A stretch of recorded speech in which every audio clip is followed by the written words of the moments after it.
This is Jarom Davis from MyPoint TV. The United States has been experiencing one of the worst blood shortages in history. The Red Cross has declared it a national emergency, and blood banks all over the country have been suffering. We Are Blood, the local Central Texas nonprofit dedicated to collecting donations, storing blood, and distributing it to local hospitals, has also been suffering. I went down to We Are Blood to donate and to investigate further.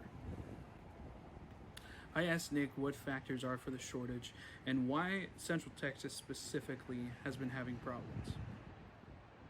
My name is Nick Canedo, and I'm the VP of Community Engagement at We Are Blood. Central Texas has been experiencing a critical blood shortage for the past few months, basically since October 2021.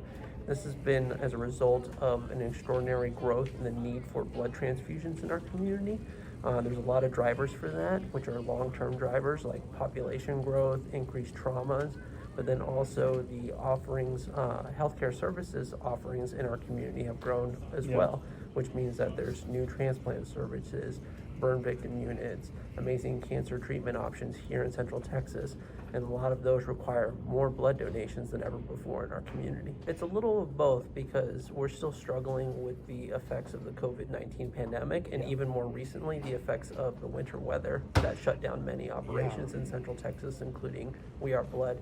So throughout the pandemic, we've seen decreased donations, especially at mobile blood drives. As you can imagine, many of our mobile blood drive hosts like companies, schools, churches, and other types of communities have either shifted to remote working, remote learning, or gathering less people together in person. The typical expectation for donations is around 1,200 to 1,500 donations a week. So around 4,000 plus donations a month. In 2021, they needed 5,000 more donations to meet the new demand. For example, in 2020, they needed only a surplus of around 600. Thanks to the community's response, the call by the media and local hospitals to go out and donate, so far at the beginning of 2021, the need has been met. What Nick stresses is the importance that the community meets this new demand for the long haul, for a sustained response for the future. So right now we have 3 donor centers in Austin. We have one in Central Austin at North Lamar. We have one in Round Rock and one further south off Slaughter Lane. But like I mentioned, we're looking to grow our operations to meet the increased needs. So we're looking at opening a Cedar Park donor center in April of this year. And we also have plans to expand and double the size of our South Austin donor center because we want to make donating as convenient as possible, offer more appointments and times and locations. I would personally encourage anyone who hasn't donated yet to do so. The process was barely longer than an hour and a half, and it helps out the community in a way that I think Nick describes perfectly himself. Well, the community blood supply is a resource that helps patients in need locally, and you as a donor can make that individual gift, which is a life-saving difference for someone in need.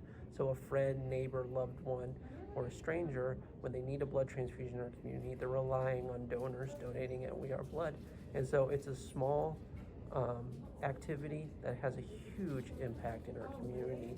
It's relatively easy to book an appointment online to find a donation time at a donor center or mobile blood drive. And as you've just experienced, pretty quick, get some free snacks, and then you get to feel great about the difference that you're making in the community. And right now, as we're looking at such a huge growth in the need, we need to introduce ourselves to new individuals, or maybe individuals who haven't donated in years, consider donating again. Thank you for watching. This has been Jarom from MyPoint TV.